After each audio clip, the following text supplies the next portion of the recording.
Hola, hoy vamos a explorar una idea que la verdad es bastante sorprendente. A ver, ¿y si una de las profecías más famosas de la Biblia sobre el fin de los tiempos ya hubiera ocurrido? Y no hace poco, sino hace casi 2000 años. Pues sí, esa es la pregunta que vamos a poner sobre la mesa.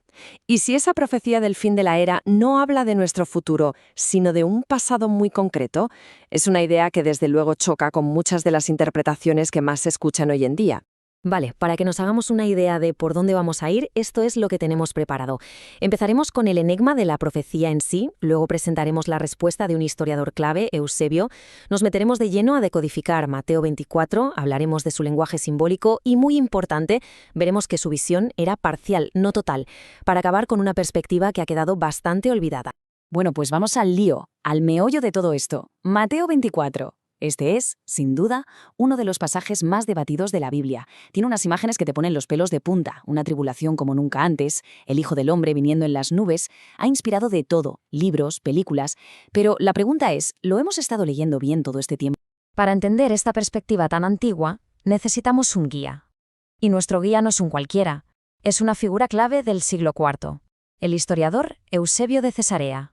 Y es que, ojo, Eusebio no era solo un teólogo que se sentaba a teorizar. No. Este hombre era un historiador de los pies a la cabeza. Recopiló fuentes, testimonios. Su trabajo es la razón por la que sabemos tantísimo sobre la Iglesia primitiva. Esto le da a su opinión un peso muy especial. No estaba solo interpretando, estaba documentando. Y aquí, en esta línea de tiempo, es donde está la clave de todo, lo que lo cambia absolutamente todo. Fijaos en la perspectiva de Eusebio. A diferencia de nosotros, él no estaba mirando hacia un futuro lejano y desconocido. Él escribía sobre el 325 después de Cristo, así que miraba hacia atrás, por el retrovisor de la historia, y veía la destrucción de Jerusalén en el año 70 como un hecho ya consumado. Entonces, la gran pregunta es, ¿cómo narices conectó Eusebio esas palabras tan potentes de Jesús con los eventos catastróficos del año 70? Pues vamos a desgranarlo, pieza por pieza. A ver, hoy en día cuando oímos gran tribulación, casi todo el mundo piensa en algo que está por venir, ¿verdad? Pues Eusebio no. Él la identificó con un evento histórico muy concreto, la brutal guerra entre los judíos y Roma en el primer siglo. Para él, las pruebas eran abrumadoras. Y lo mismo pasa con la famosa abominación desoladora. No pensaba en un futuro anticristo ni nada por el estilo. Para él, la abominación fue algo mucho más tangible, las legiones romanas profanando y finalmente arrasando el templo, el lugar más sagrado del judaísmo. Y esto nos lleva a su lectura del marco temporal que para él era de cajón. Como él mismo escribió, cuando la profecía decía esta generación, se refería exactamente a eso, a la gente que estaba viva en la época de Jesús, ni más ni menos. Vale, hasta aquí todo más o menos encaja en un contexto histórico, pero ¿y la parte más espectacular? El sol que se apaga, las estrellas que caen, esto ya suena a fin del mundo literal, ¿no? Pues vamos a ver cómo lo entendía Eusebio, porque aquí su interpretación es de verdad muy reveladora.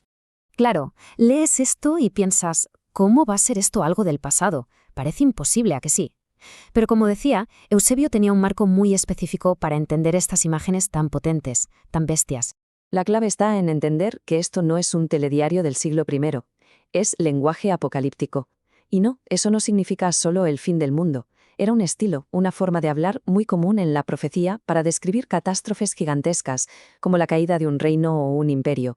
Era como decir que se te cae el mundo encima, pero a lo grande, a nivel de una nación entera. Así que, aquí llegamos a otro punto crucial. Para Eusebio, esa venida del Hijo del Hombre sobre las nubes no era un regreso físico, no era el aterrizaje en la tierra, por así decirlo, era una venida en juicio. Una forma de decir que la propia historia, con la destrucción de Jerusalén, estaba demostrando la autoridad y el poder de Cristo. Pero ojo, y esto es súper importante, Eusebio no pensaba que con esto ya se había acabado todo. No creía que todas las profecías del fin de los tiempos se hubieran cumplido ya en el siglo I. Su visión era mucho más matizada que eso. Esta distinción es básicamente lo que los expertos de hoy llaman preterismo parcial. Es una palabra un poco rara, lo sé, pero la idea es sencilla. Eusebio creía que una parte, las profecías de Mateo 24, ya se había cumplido en el año 70, pero que todavía quedaban cosas gordas por pasar, como el retorno físico y final de Cristo o el juicio universal. Bueno, pues vamos a recapitular un poco. a juntar todas las piezas de esta interpretación tan antigua.